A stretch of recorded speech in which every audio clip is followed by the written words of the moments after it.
ഇയാളുടെ പ്രതിയാണ്. ഇതെന്തിനാണ് കാണാൻ വേണ്ടി വെച്ചതാ? അറസ്റ്റ് ചെയ്ത് ഹാജരാക്കണോ സർ? ഇഷ്യൂ വാറണ്ട് കോടതി പ്രഖ്യാപിക്കുന്നത്. സിദ്ദിഖിനെ എന്തായാലും ഇപ്പോൾ കാണാനില്ല. ഇത് അറസ്റ്റുകളിലേക്ക് തന്നെയാണ് നീങ്ങുന്നത്, വിക്കറ്റുകൾ വീഴുകയാണ് എന്നാണ് അഡ്വക്കേറ്റ് മിനിക്ക് തോന്നുന്നത്. എന്തിനാ സാർ അതൊക്കെ ഇവിടെ പറയണേ? തീർച്ചയായിട്ടും. അത് മാത്രല്ല, ഇപ്പൊ ഒരു ന്യൂസ് വരുന്നുണ്ട് അഭിലാഷ്, സിദ്ദിഖ് അറസ്റ്റ് ചെയ്യപ്പെട്ടു എന്ന് പറഞ്ഞിട്ടൊരു വാർത്ത വരുന്നുണ്ട്. ഇത് കറക്റ്റ് ആണോന്ന് എനിക്കറിയില്ല.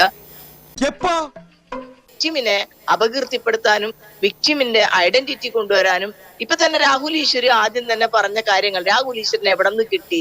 ഒന്നും പ്രാർത്ഥിച്ചാൽ തീരാത്ത പാവമൊന്നുമില്ല. ഉത്തരവ് വെച്ച് തർക്കിച്ചാൽ തന്നെ ശ്രീ രാഹുൽ ഈശ്വർ 17ാമത്തെ പാരഗ്രാഫ് വായിക്കൂ.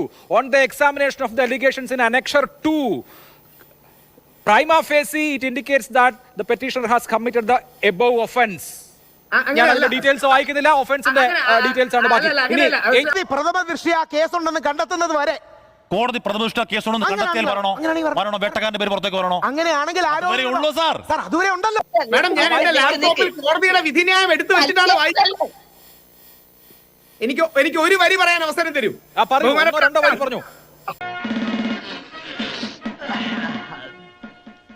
കോടതിയുടെ വിധിന്യായം എടുത്തു വെച്ചാണ് ഞാൻ വായിക്കുന്നത്. 17ാമത്തെ പാരഗ്രാഫിൽ പറഞ്ഞിരിക്കുന്നത് യഥാർത്ഥത്തിൽ 375 റേപ്പ് അട്രാക്റ്റഡ് ആകുമോ എന്നുള്ളതാണ്. അതായത് യഥാർത്ഥത്തിൽ പെനിട്രേറ്റീവ് സെക്സ് ഉണ്ടായിട്ടില്ല, മറ്റു ചില കാര്യങ്ങളാണ് ഉണ്ടായത്. എന്നാൽ എനിക്കൊന്നും മനസ്സിലാവുന്നില്ല പോലും ഈ അലിഗേഷൻ നമ്മുടെ പുതിയ നിയമപ്രകാരം ഇതിന്റെ പരിധിയിൽ വരുന്നുവെന്നാണ് കോടതി പറഞ്ഞിരിക്കുന്നത്. കോടതി ശ്രീ സിദ്ദിഖ് തെറ്റ് ചെയ്തു എന്ന് കണ്ടെത്തിയിട്ടൊന്നുമില്ല. ഈ തലയ്ക്ക് വെളിവില്ലാത്തവനൊക്കെ ഇങ്ങോട്ട് കയറ്റി വിടുന്നതിനാ ജാമ്യാപേക്ഷയിൽ കോടതിക്ക് സിദ്ദിഖ് തെറ്റ് ചെയ്തോ ഇല്ലയോ എന്ന് കണ്ടുപിടിക്കാൻ പറ്റില്ലല്ലോ. കേസിന്റെ മെറിറ്റ് അനുസരിച്ചല്ലല്ലോ ഒരു ജാമ്യാപേക്ഷയിൽ വിധി പറയുക. വിവരമില്ലാത്തവനാണെങ്കിലും സത്യം പറയൂ. ആരോപണം ഒരു അറസ്റ്റിലേക്ക് പോകുന്ന തരത്തിലുള്ള അല്ലെങ്കിൽ ജാമ്യം കൊടുക്കാൻ പറ്റുന്ന വിധത്തിലുള്ളതാണോ എന്നുള്ളത് പരിശോധിക്കുമ്പോൾ paragraph Shri Rahul Eashwar allegations in annexure 2 complaints are unquestionably serious and grave എന്നാണ്. അത് ചോദ്യം ചെയ്യലിന് അപ്പുറത്ത് സീരിയസ് ആയിട്ടുള്ള കംപ്ലൈന്റ് ആണെന്നുള്ളതാണ് കോടതിയുടെ ഇക്കാര്യത്തിലെ നിലപാട്. അതുകൊണ്ടാണല്ലോ മുൻകൂർ ജാമ്യം നിഷേധിച്ചത്. All the dreams like tingle stars.